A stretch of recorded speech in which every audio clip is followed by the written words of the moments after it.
দীর্ঘ ১৬ বছরের শাসনের বিরুদ্ধে জমে থাকা ক্ষোভ ২০২৪ সালের ১ আগস্ট যেন বিস্ফোরিত হয়েছিল রাজপথে।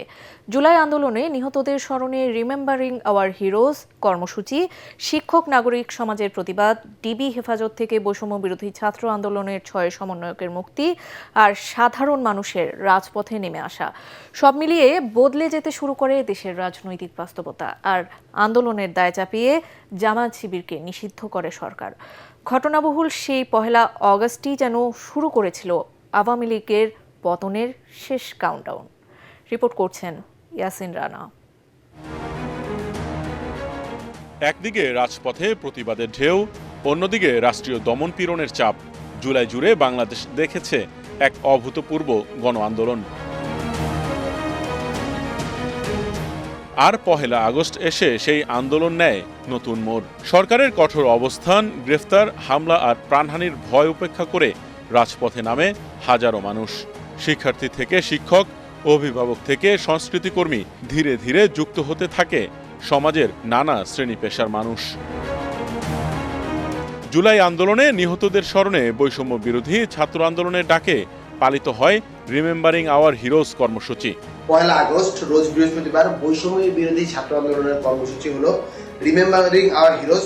দেশব্যাপী শহীদদের স্মরণে মোমবাতি প্রজ্বলন, গ্রাফিতি অঙ্কন, মশাল মিছিল সহ নানা কর্মসূচি চলে।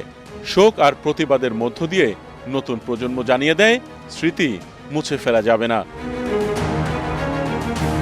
শিক্ষার্থীদের ওপর সহিংস আচরণ বন্ধ ও তাদের নিরাপত্তার দাবিতে রাজপথে নামেন শিক্ষক, বুদ্ধিজীবী ও নাগরিক সমাজের প্রতিনিধিরা। ছাত্রদের আন্দোলন ধীরে ধীরে পরিণত হয় সর্বস্তরের মানুষের প্রতিবাদে। এই যে মিথ্যাচার নির্ভর সরকার পরিচালনা, রাষ্ট্র পরিচালনা, ক্রমেই বাড়তে থাকা জনচাপের মুখে এদিন ডিবি কার্যালয় থেকে মুক্তি দেয়া হয় বৈষম্য বিরোধী ছাত্র আন্দোলনের ৬ সমন্বয়ককে।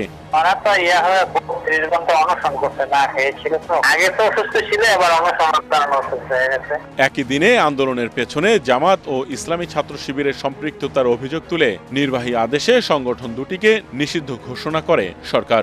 জামাত ইসলাম এবং ইসলামী ছাত্র শিবির এবং তার অন্যান্য অঙ্গ সংগঠন সেগুলিকে সরকার নিষিদ্ধ ঘোষণা করিল। কিন্তু তখনও স্পষ্ট ছিল না মাত্র ৪ দিনের মধ্যেই বদলে যাবে রাজনৈতিক দৃশ্যপট। পতন ঘটবে দীর্ঘদিন ক্ষমতায় থাকা আওয়ামী লীগ সরকারের। তখনও কঠোর অবস্থানে থেকে পরিস্থিতি নিয়ন্ত্রণের চেষ্টা করছিল সরকার। আজকে যে প্রাণহানিগুলি ঘটল, যেখানে দাবি শতভাগ মেনে নেওয়া হয়ে গেছে, সেখানে এই আন্দোলন চালিয়ে যাওয়ার কি যৌক্তিকতা আছে? ধ্বংসযোগ্য হত্যাকাণ্ড চালিয়েছে। অন্যদিকে রাজপথে বাড়তে থাকে ছাত্র জনতার উপস্থিতি। আর ক্ষমতাসীন দলের মাঠ পর্যায়ের দুর্বলতায় স্পষ্ট হতে থাকে পরিবর্তনের আভাস।